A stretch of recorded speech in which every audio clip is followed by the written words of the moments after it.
Oi, gente, hoje eu não consegui fazer o GED quer dizer, perdão, ao vivo, por conta realmente de problemas de conexão aqui em casa.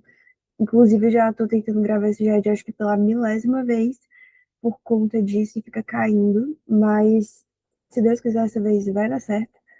E vamos começar. Vai ser nosso primeiro GED depois da nossa V1, muito por conta realmente do projeto de extensão que a gente conversou bastante em sala de aula, que acabou tomando bastante do tempo de conteúdo, e também por conta de feriados e essas coisas que eu não acho legal movimentar todo mundo na Semana Santa para me ver falando aqui no GED, né? E também falando pouca coisa, porque não tinha tido tanto conteúdo, não tinha tido uma robustez grande para fazer realmente um GED. Então, a gente iniciou a nova fase, né? Dentro do nosso conteúdo, a gente viu todas as espécies de tributo, e agora a gente vê as limitações constitucionais ao poder de tributar, uma fase é até engraçado, porque nas outras disciplinas, geralmente a gente começa muito com essa parte principiológica e depois vai adentrando para o conteúdo em si. Aqui no direito tributário, não, a gente começa mais com aquela parte grossa, assim, do conteúdo, e depois a gente vê melhor a parte principiológica para que consiga correlacionar e consiga entender também as decisões judiciais sobre o tema e as aplicabilidades, a prática de como que se enquadra a parte principiológica, a parte legal e a parte prática, vida real, né? Então, é muito interessante isso. O que seria, então, esse poder de tributar do Estado?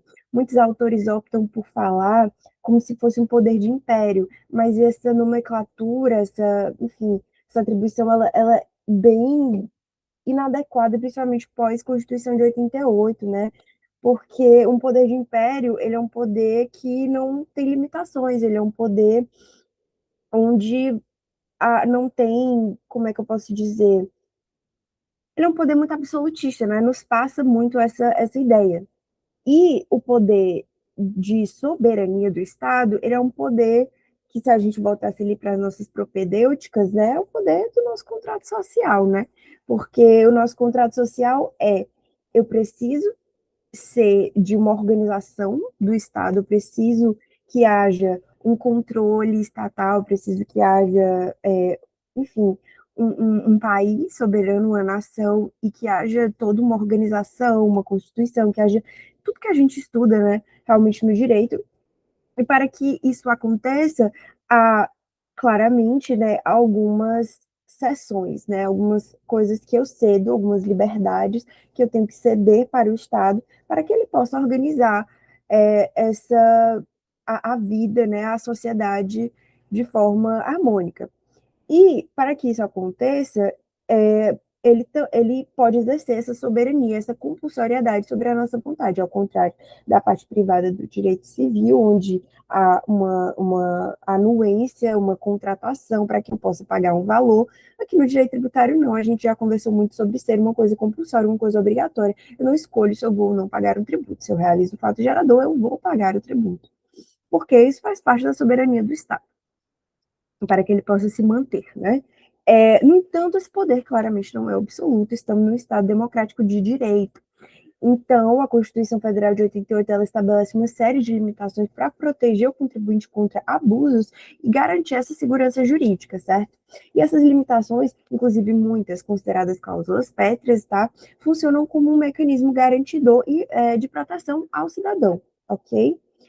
Então, a gente inicia, né, com esse princípio universal do direito, onde todas as áreas do direito a gente já vê esse princípio, e aqui no direito tributário não é diferente, a gente tem o princípio da legalidade tributária, que é um pilar fundamental do direito tributário, tá, gente? O artigo 150, inciso 1º da Constituição Federal, ele estabelece que é vedado exigir ou aumentar tributos sem lei que o estabeleça, e apenas a lei pode criar tributo e definir as regras para a sua cobrança. Então, a gente tem as reservas absolutas de lei, onde a lei ela deve contemplar e definir todos os elementos essenciais, como fato gerador, base de cálculo, alíquota. A alíquota, gente, não necessariamente o valor dessa alíquota, mas sobre o que essa alíquota vai incidir, tá? O sujeito passivo, as penalidades, sobre as quais, se eu não cumprir, né, eu vou ter que arcar, Eu tenho a lei complementar, porque existem tributos específicos onde são reservas de lei complementar, está claro na Constituição de 88, como vocês devem ter visto em direito constitucional, não sei quem for professor, mas se foi o liberado com certeza, se vocês prestarem atenção um pouquinho nesse momento da aula, vocês sabem que quando é reserva de lei complementar, é expresso na Constituição que é reserva de lei complementar, e já quando é para lei ordinária, enfim, só fala lá que é mediante lei, né? Não complementa, lei complementar. Quando é lei complementar, vai estar expresso, lei complementar. Então, é assim que a gente diferencia qual vai ser o diploma, qual vai ser a espécie, né, legislativa que é adequada ao caso, né? E aí, essa lei complementar são os tributos de maior acessibilidade, como a gente sabe, os empréstimos compulsórios, por conta de todo um contexto histórico que o Brasil sofreu ali com o governo Collor, né, que foi uma cobrança abusiva e que deu muita uma, uma, uma, uma problemática muito grande, de fato, na vida das pessoas, nas finanças, e fez muitas pessoas entrarem em depressão. Foi muito ruim a forma que isso foi cobrado, e foi principalmente arbitrário, né? Quer dizer, até antes disso. E aí a gente tem também a questão dos impostos residuais, né? Que são aqueles que a gente conversou, que não estão dentro daquele rol taxativo, e que por isso existe um quórum de aprovação, né, mais rigoroso. E a gente tem, gente, as exceções extrafiscais. O que, que seria muito bem isso? Não é necessário uma lei para alterar as alíquotas, mas o que é das alíquotas exatamente que eles podem alterar? Apenas o valor, tá? O executivo, ele pode alterar as alíquotas do imposto de importação, de exportação, do IPI, do IOF, que são tributos muito extrafiscais, que têm essa função de regulação na economia mesmo, onde, por exemplo, se eu aumento o imposto de importação, eu faço com que as pessoas parem de importar tanto e comecem a consumir mais do mercado nacional, e que eu comece essa movimentação quando o mercado nacional não está bem, e está havendo muito desemprego, e está havendo inflação muito grande, e eu preciso que as pessoas comecem a consumir mais do mercado nacional, e por isso eu aumento o imposto de importação. Então, assim, isso é uma discricionariedade do executivo. Eu preciso que ele tenha esse poder para ele poder fazer a administração dele da forma que ele ache que é mais adequada, até porque ele foi posto lá pelo povo. Então, como a gente vive essa democracia, se acredita que as decisões dele são as decisões do povo também. Então, é essa nossa base, né, constitucional. Então, são impostos, né, como vocês veem, de caráter regulatório, e óbvio, essa mudança de alíquota não é, por exemplo, eu vou botar uma alíquota dupla, que eu vou botar, tipo assim, uma de 14% e uma de 30%, porque eu vou cobrar duas vezes. Não. Ele não pode fazer uma coisa nova, aumentar a regulamentação, ele não pode inventar uma base de cálculo. Não, a única coisa que ele pode botar é, dentro ali da possibilidade dele de botar as alíquotas, ele pode botar de tanto a tanto. Por exemplo, tem leis que não vão especificar que as alíquotas vão poder ser de, por exemplo, 0 a 20%.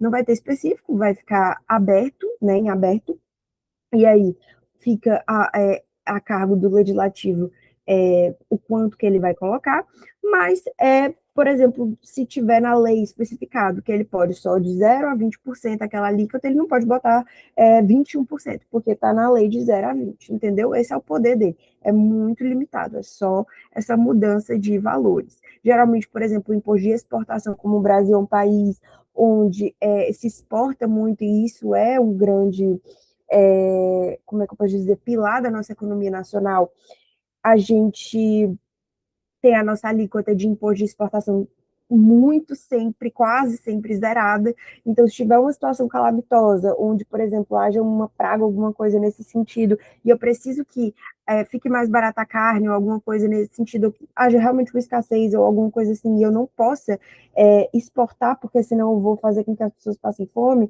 eu vou ter que aumentar essa alíquota do imposto de exportação para que seja mais interessante consumir do mercado, para que seja mais interessante para esse setor agropecuário vender para dentro do que vender para fora.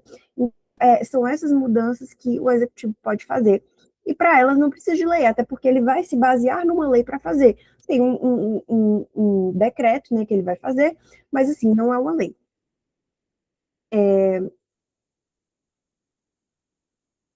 aqui eu trouxe algumas jurisprudências que são interessantes ao caso, e para vocês verem também como é que podem ser como é que esses princípios são postos, né, na interpretação judicial. Por exemplo, no recurso extraordinário 704/292, o STF ele decidiu que é inconstitucional que uma lei delegue aos conselhos de fiscalização profissional a competência de fixar ou majorar anuidades sem um parâmetro legal claro, ou seja, violando a legalidade tributária. Ou seja, como assim, Isadora? Por exemplo, imagina que eu digo que o Conselho Federal de Medicina pode cobrar a anuidade da cabeça dele. Ele é ele que escolhe, deixa para eles escolherem. Então, imagina como que essa cobrança não poderia vir a ser abusiva, entende? E como é que eu poderia me defender dessa abusividade se não tem um limite para ele seguir, entendeu? Por isso que esse limite precisa estar especificado em lei. Ele tem que ter uma limitação, tipo, você pode cobrar baseado nisso, nisso, nisso, até tanto valor, porque aí sim eu posso, por exemplo, se ele estiver cometendo uma abusividade, se ele estiver indo além do que ele pode, eu posso, né, processar, posso dizer, olha, isso aqui não está certo. E aí ele vai poder ser, né, parado e tudo, a gente vai poder fazer um controle disso. Se não tiver um limite, o limite é o quê? É o céu, né? Então, não seria justo, porque isso, por exemplo, para eu poder exercer a minha profissão, eu preciso pagar essa anuidade. Então, imagina eu não poder exercer essa profissão porque eu não posso pagar a minha anuidade. O como seria horrível para o país como um todo. Poxa, eu sou médico, eu tenho toda a competência para isso, eu tenho toda a licença, o estudo para isso, mas não tenho condição de pagar isso aqui porque está muito caro, entende? Então, não tem a menor condição dessa abusividade.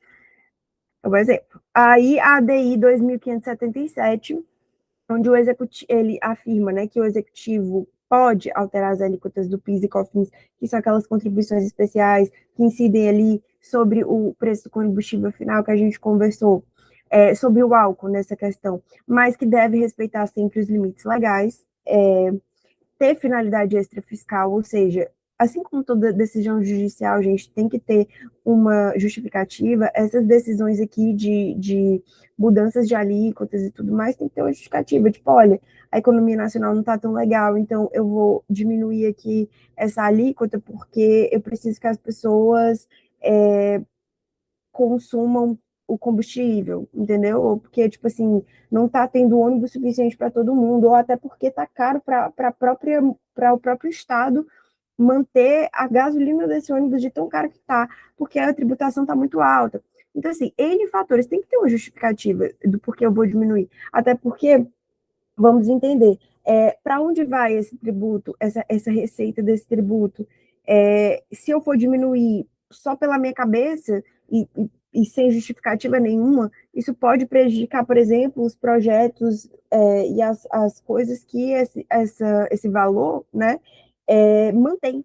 Então, assim, a gente não viu ainda essa vinculação da receita, a gente não viu ainda para onde vai cada coisa e a gente vai ver um dos nossos assuntos, então não vou adiantar para vocês. Mas só para vocês terem uma noção de que eu não posso tirar da minha cabeça que eu vou diminuir, que eu vou tirar, que eu vou zerar tudo, só porque eu acho legal, até porque isso vai prejudicar a administração pública, certo? E também, da mesma forma, eu não posso aumentar, porque isso vai prejudicar o contribuinte, né? E a economia nacional como um todo. E também observar a anterioridade nonagesimal de 90 dias, ou seja, para que essa mudança da alíquota comece a ser vigente, né, tem 90 dias ali para iniciar, certo? Então, é isso que essa ADI fala. E uma observação que eu trouxe é que a atualização monetária da base de cálculo, dentro dos índices oficiais, ela não é considerada uma majoração de tributo e ela não vai violar a legalidade, tá? Então, se, por exemplo, isso aqui não é uma mudança arbitrária da base de cálculo, não é tipo, eu vou mudar, por exemplo, a base de cálculo do IPTU sem ser mais a área da casa e agora vai ser, por exemplo, é, baseado, sei lá, na renda da pessoa, porque aí eu já estou mudando totalmente a base de cálculo. Não, isso aqui é uma atualização monetária, ou seja, o mercado mudou, Então, aquela casa que em 2018 valia, tipo assim, aquela área, aquele metro quadrado, que naquela região valia um valor X, agora vale um valor Y. Então, eu estou fazendo uma atualização monetária com base numa coisa que já está especificada em lei, porque a lei não vai dizer, tipo, é tanto, não, a lei vai dizer, é o valor venal do imóvel. O valor venal do imóvel em 2018 é um, em 2026 é outro. Então, é uma atualização monetária. Isso não é uma mudança, tá, na base de cálculo, porque uma mudança na base de cálculo é mudar realmente qual vai ser a base de cálculo, e isso precisa de lei, tá? Mas uma só atualização monetária com base em uma questão econômica mesmo real do que está acontecendo não é majoração de tributo, tá? E não vai violar a legalidade, é simplesmente a realidade fática, ok? Aí a gente tem aqui o princípio da isonomia tributária. O artigo 150, inciso 2 da Constituição Federal, ele proíbe tratamento desigual entre contribuintes em situação equivalente, porque a tributação ela deve ser objetiva, ela deve ser baseada na realidade econômica, e ela veda nessa distinção por ocupação profissional ou função. Isadora, como assim? E vamos por pouco. Que existem duas isonomias aqui. A isonomia horizontal, ou seja, eu tenho pessoas na mesma situação financeira e essas pessoas, por estarem na mesma situação financeira, têm que pagar valores equivalentes, certo? E a isonomia vertical, que eu vou explicar um pouquinho, deixa eu só explicar um pouquinho mais a horizontal. Vamos aqui. Como assim, Isadora? A isonomia horizontal? Vamos aqui. Eu vou dar um caso prático para vocês entenderem. Por exemplo, imagina que eu sou um advogado muito bem sucedido e eu recebo o equivalente a um juiz. Mas eu sou profissional autônomo. Quem me paga são os meus clientes, são os meus honorários advocatícios, são as minhas, enfim, a minha porcentagem na minha sociedade, por exemplo, enfim, N fatores que eu posso receber como advogado. Né? Eu sou um advogado, por exemplo, consultivo de uma multinacional, N fatores, né? Aí eu recebo o equivalente a um juiz, a um desembargador, melhor, um desembargador, para eu poder fazer isso aqui melhor. Só para vocês entenderem. Aí saiu uma lei estadual dizendo que desembargador não paga mais IPVA. Aí você fica, ué, gente, mas ele recebe a mesma coisa que eu, por que ele não paga mais IPVA? Porque ele é desembargador, ele é funcionário aqui da gente, ele recebe pela desembargador do TJ estadual, tá? Beleza, aí é funcionário aqui nosso, ele não vai pagar, não. Aí você fica, mas ele recebe a mesma coisa que eu tô pagando, ele não vai pagar por quê? Não, porque ele é nosso aqui, está prestando serviço público. Isso é justificativa, meus amores? Não é. Uma coisa é, por exemplo, pessoas com TEA não vão pagar IPVA. Por que pessoas com TEA não vão pagar IPVA? Porque existe sim uma diferença muito grande nas despesas que essa pessoa com TEA está tendo, na falha que o SUS tem, e, por exemplo, gigantescas e a quantidade exorbitante do valor de terapias, psicoterapias que essa pessoa precisa pagar.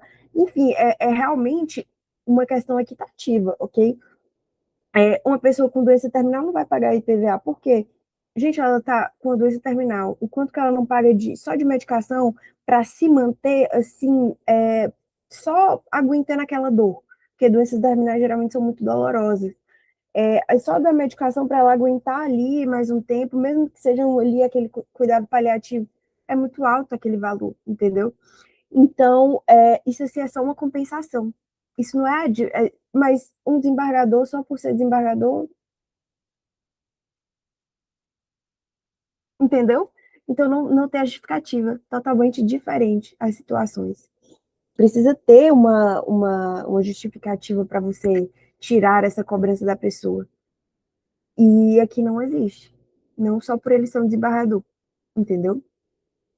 Então, se a gente ganha o mesmo, a gente paga o mesmo, a não ser que sejam situações excepcionais, por exemplo, em que se haja mesmo uma questão do doença terminal, que se haja uma questão de TEA, que sim, aí você entende que a isonomia, uma das coisas que a gente aprende no direito constitucional é que a isonomia, ela é tratar os diferentes de acordo com as suas diferenças e à medida das suas diferenças, tá? Então, a desigualdade, ela não é o oposto da isonomia. entende? Tipo assim, às vezes o justo é ser desigual para que você possa alcançar uma coisa mais próxima de equitativa, porque a gente sabe que a realidade das pessoas são desiguais, mas a gente quer tentar com que essa tributação não seja onerosa demais para um e de menos para outro, entendeu? Então a gente tenta compensar, balancear, mesmo que essa compensação não seja igual de formalmente, entendeu? Ela não é uma igualdade formal, necessariamente, mas ela busca uma equidade, entende? Então é isso. E eu tenho a isonomia vertical. Essa isonomia vertical ela é baseada no princípio da capacidade contributiva, artigo 145, parágrafo 1º, tratamento diferente para situações diferentes. Mas aqui é uma situação que eu estava até falando, mas é a situação aqui da capacidade contributiva, capacidade econômica. E essa capacidade ela vem tanto com quanto eu ganho, quanto com quanto eu gasto, e quanto com a situação em que eu estou, né? Então, quem tem mais recursos contribui proporcionalmente mais. Isso aqui inclusive, tem muita decisão judicial sobre isso, porque, a priori, era simplesmente, se achava que esse princípio ele era discricionário, mas não, ele é um princípio realmente posto constitucionalmente, é um princípio que as leis devem tentar seguir. E tem uma questão também que antes ele era muito visto como algo que deveria ser sobre tributos ali mais pessoais, então imposto de renda, coisas nesse sentido, de que você consegue auferir e ver ali, fazer uma coisa, mas não, se viu que dentro dos tributos reais, ali, por exemplo, um IPTU, você consegue também ter uma noção da capacidade contributiva de uma pessoa pelo IPTU, porque, poxa, se eu moro numa mansão, ou num apartamento na beira-mar, e se eu moro, por exemplo, numa região mais periférica, isso não dá para ter noção da minha capacidade contributiva? Pelo meu carro, não dá para ter noção da minha capacidade contributiva? Se eu tenho acesso, por exemplo, a uma BMW e o fulano tem acesso a um Palio, não dá para ter noção que existe uma diferença econômica muito grande? Então, buscar essa isonomia também através da tributação real, né? Então, é isso, as decisões judiciais estão caminhando para isso. E aqui eu trouxe essas decisões para a gente dar uma analisada. O STF ele tem declarado inconstitucionais diversas leis que concedem privilégios tributários baseados em categoria profissional, aqui dentro da isonomia horizontal, pessoas em situações horizontais, violando o princípio dessa igualdade, né? E aí eu tenho a nossa primeira aqui, que é inconstitucional, isenção de IPTU concedida apenas pela qualidade de ser servidor estadual, que seria o caso do desembargador ali e tal, beleza? Eu tenho aqui essa da inconstitucionalidade da isenção de custos judiciais para membros e servidores do Poder Judiciário, porque o fato de eu trabalhar no Poder Judiciário pouco tem a ver com os meus problemas pessoais e as pessoas que eu vou processar e por que eu... Então, se...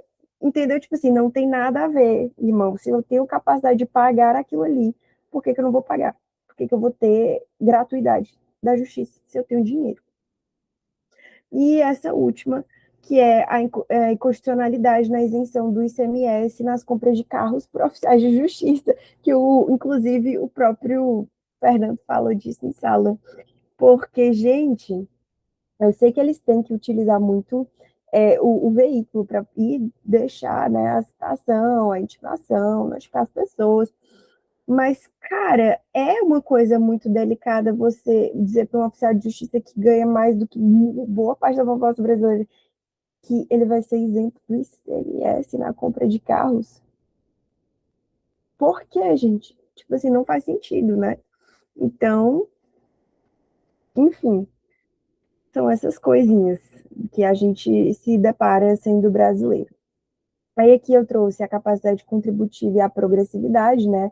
No sentido de que a isonomia vertical se concretiza por meio desse princípio, esse princípio estabelecido no 145, parágrafo 1º da Constituição Federal, estabelece que os impostos eles devem ser graduados de acordo com a capacidade econômica do contribuinte, mas a gente já está ampliando isso para os demais tributos, tá? Atualmente essa contribuição foi ampliada e todos os tributos de natureza pessoal devem buscar a isonomia, mas não somente os de natureza pessoal, também os de natureza real. Eu vou até modificar isso aqui, tá?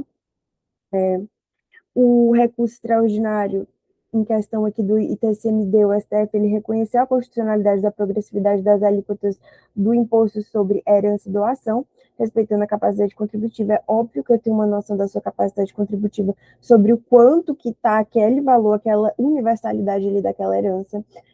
Esse aqui sobre a COSIP, que o STF validou a cobrança progressiva das contribuições de iluminação pública baseado no consumo da energia elétrica, tá? Porque aí o quanto você consome de energia elétrica vai dizer muito também sobre a sua capacidade contributiva. Se você parar para pensar que, por exemplo, eu tenho. Hoje em dia, nem tanto, né, gente? Porque antigamente era, eu tenho ar-condicionado e tal, tal, eu vou. Mas hoje em dia tem a questão da energia solar. Então, eu acho que isso aqui, inclusive, deveria ser revisto, né? Mas, enfim, e aqui a superação de algumas súmulas, que é a súmula 656 do ITBI e a 668 do IPTU, que elas estão superadas, né, permitindo essa progressividade de impostos reais com base na capacidade contributiva. Aí eu tenho o princípio da irretroatividade tributária. Esse princípio, a base legal dele está no 150, inciso 3, a linha A da Constituição Federal. Ele determina que não é permitido cobrar tributo sobre fatos geradores que ocorreram antes da promulgação da lei que os instituiu, ok? Em outras palavras, o fato gerador de um tributo ele deve ser regulado pela legislação vigente no momento em que ocorre. Então, assim, qual é a legislação que eu vou aplicar no caso? Depende. Qual era a legislação vigente no momento que ocorreu o fato gerador? Essa é a que você vai aplicar. É exatamente isso, entendeu? O fato gerador ele vai se referir, né, ao evento, à situação definida pela legislação que vai originar a obrigação de pagar aquele tributo, como a gente já viu anteriormente. Então, em outras palavras, ele é aquele acontecimento que torna o pagamento de um tributo exigível, ok? E essa diretriz constitucional ela é reforçada pelo 105 do CTN, que estabelece que a legislação tributária se aplica de forma imediata apenas a fatos geradores futuros, não podendo ser aplicada a fatos geradores pretéritos ou pendentes, exceto em circunstâncias específicas, ok? Aqui eu tenho as exceções ao princípio da irretroatividade, porque, embora a regra geral seja a irretroatividade, o artigo 106 do CTN estabelece umas situações excepcionais que a legislação tributária pode retroagir.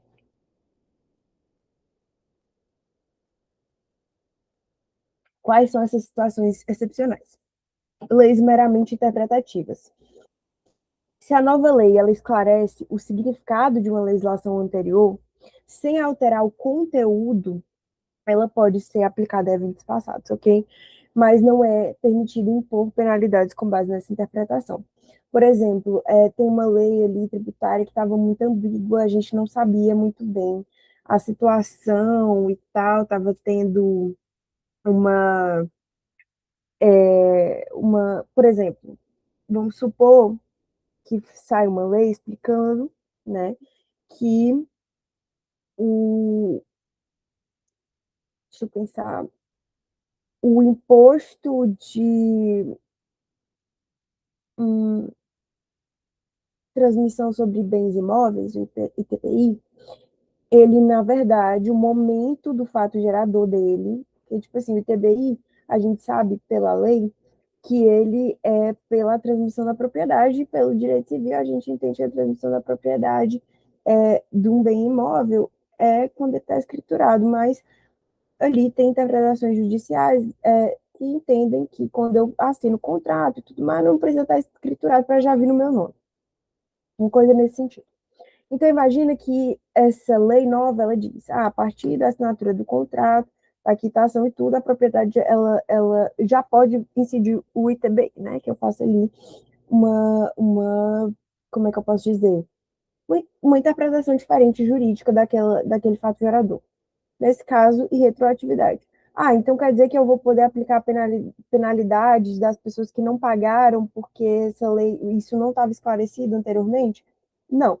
Mas retroage no sentido de que também aquela outra pessoa não é justo cobrar dela, né? Se você parar para pensar que não é dela a responsabilidade. Então vai retroagir nesse sentido. ok? Ato ainda não julgado em definitivo, ou seja, se o caso estiver sendo avaliado pela Justiça ou pela administração tributária, a nova lei pode ter efeitos retroativos, ok? Então, por exemplo, em resumo, a 106 permite que novas leis sejam aplicadas às situações passadas quando forem mais favoráveis, tá, ao contribuinte, aqui nesses dois sentidos, desde que não envolvam má-fé ou prejuízo ao fisco. Então, trouxe aqui algumas hipóteses aqui do ato ainda não julgado em definitivo.